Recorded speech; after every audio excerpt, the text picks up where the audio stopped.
Hello সবাইকে, আসসালামু আলাইকুম। তো আজকে আমি নিমকি ভাজবো।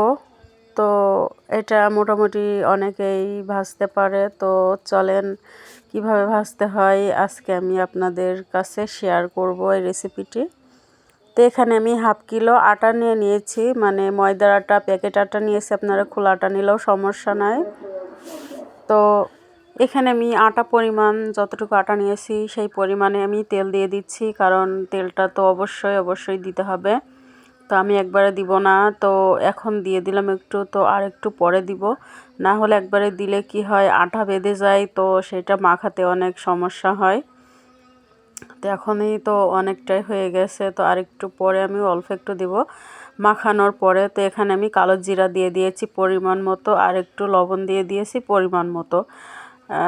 লবণটা বেশি যেন না হয় চেষ্টা করবেন, বেশি হলে খেতে ভালো লাগবে না। তো দেখেন আমি পরবর্তীতে একটু তেল দিয়ে দিয়েছিলাম, পরে দেখেন মানে হয়ে গেছে। কিভাবে বুঝবেন? যে হাতে মুঠো রাখবেন, যদি মুঠো হয়ে যায় তাহলে মনে করবেন যে হয়ে গেছে। তো দেখেন আমি মুথে নিয়েছিলাম, মুথে নেওয়ার পরে আমি 20 মিনিটের মতো রেস্টে রেখে দিয়েছিলাম। রেস্টে রাখার পরে দেখতে পাচ্ছেন কতটা সুন্দর হয়েছে। এই তো এখন আমি বেলে নিয়েছি। তো এইভাবে করে বেলবেন। তো মানে যতটুকু আমি এটা একটু মোটা করে ভাজবো এই নিমকিটা, তো আমি এইভাবে বেলে নিয়েছি। আপনারা যদি একদম পাতলা করে ভাজতে চান তাহলে যেভাবে রুটি বেলে ওইভাবে মানে বেলবেন আপনারা আটাটা। তো এখানে সবাই হয়তো বা ভাববেন যে এই ছুরিটা কি ছুরি দিয়ে কাটতেছে। তো এটা অনেক দিন ব্যবহার না করার পরে তো ওই জং ধরে গেছে, তারপরেও আমি মেজে নিয়েছি, তারপরে ওঠে নাই, অনেক দিন হয়ে গেছে। তো তাই এই দেখেন আমি কেটে নিয়েছি, মানে এইভাবে করে কেটেছি আমি। তো আপনারা চাইলে আরও পাতলা করে কাটতে পারেন। তো এখানে আমি তেল দিয়ে দিয়েছি কড়াইতে। তো তেলটা আমার তেতে গেছে, মানে এটাকে মানে মিডিয়াম হিটে মানে ভাজতে হবে। তো যদি গ্যাসে মানে ভাজেন আপনারা, তো এটাকে একদম লো হিটে রান্না মানে ভাজবেন। তো আমি চুলাতে জাল দিচ্ছি। তো দেখেন মানে তেলটা মানে কতটুকু ফুটতেছে। আর এটা অবশ্যই মানে অল্প আছে ভাজতে হবে, না হলে পরে ভিতরে কাঁচা থেকে যাবে, উপরে হয়ে যাবে, ভিতরে কাঁচা থেকে যাবে। তখন হচ্ছে মানে মশমশা হবে না, এটা নরম হয়ে যাবে, রেখে খেতে পারবেন না। তো এই দেখেন আমি আবার মানে ওইটা কড়াইতে হচ্ছে, আমি আবার এখানে বেলে নিয়েছি। তো এটা আমি নিমকি ভাজবো, মানে একটু বড় সাইজের আর কি।